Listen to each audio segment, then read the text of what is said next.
Рахмат, урматтуу Алмаз Ахунжанович. Эмгек жана социалдык өнүгүү министрлигине жарым жылдан азыраак болуп болуш керек.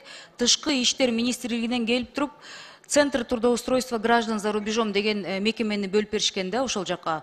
Ошол жерде азыркы учурда директор Ахматбеков Кубандык Ахматбекович бизде сыртта иштейм деген жарандарга биздин элчиликтерде чуркап, жумуш орларын таап, ошону уюштуруп берип жатышса, ошол эле учурда мен УКМКга кайрылат элем. Ушул центрди жакшылап текшерип, чоң коррупция болуп жатат. Сыртка кетем дегендерден акча үнөмдөп талап кылышат экен. Буну арыз жазгыла десе коркуп, бизди списоктон ыргытып салышат деп коркушат. Өзгөчө арыз муундар Нагима Ашымбекова деген айымга келип жатышат. Бул көп жылдан бери келе жаткан коррупция экен. Көп жылдан бери токтото алган эч кимдердин мындай алы жетпейт экен. Текшерүүчү органдар барса, алар менен сүйлөшүп каражат менен басып коюшат экен. Бирок жөнөкөй жарандардан, ошо сыртка чыгабыз дегендерден ошондой коррупция барбы десе, бардыгы далилдеп беришет. Неофициально да. Арыз жазгыла деп сурасам, жазбай жатышат да. Бизди списоктон ырытып коюшат. Бул биринчи. Экинчи маселе, биздин салык кызматы 2 жылдан бери жанакы налог на транспорттун алдын ала деген информационный расчетторду бириктирип, элге мындай ылайыктуу кылып бергенбиз да 2 жылдан бери.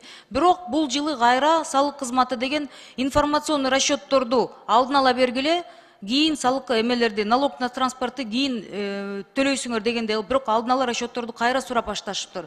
Биз элге ылайыктуу мындай удобный варианттарды жасап берип, жашоосун жеңилдеткен ордуна кайра татаалдаштырып, бюрократияны эмне козгоп атабыз, мен түшүнбөй жатам да.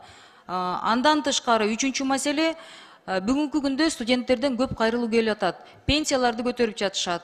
Мамлекеттик кызматтагы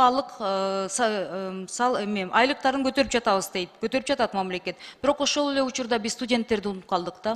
Студенттер күнү түнү официанттар болуп иштешет. Студенттер күнү түнү иштеп жатышат. Окууга, даярданууга убактысы жок. Ошол стипендиялардан кошуп берсек, аларга да мындай жакшы биз мамлекет шарт түзүп бериш керекпиз да. Колдон келишинче да. Инфляция болуп жатат. Ошонун баарын эске алуу менен мен ойлойм, өкмөт бул маселени жакшылап караштырып бериңиздер. И акыркы кыскача көтөрө турган маселе, 1-Май округунда, райондо мусорный полигон бар да. Ошол жака депутаттар чоңдор келет дегенде түтөгөн өрттөрдүн баарын өчүрүп коюшат. Депутаттар, чоңдор, кызматкерлер мэр баргандан астына ошентип өчүрүп коюшат экен. Баары жакшынакай болуп туруп, эчтеке түтөгөн жок, эч кимди улантырган жокпуз деп. Бирок алар кетери менен эртеси күнү кайра түтөп, элдин баары ошол жакта курап жатышат. Мэрибиз мусороперерабатывающий завод салынат деп, ар бир мэр канча жылдан бери обещать этип келе жатат да.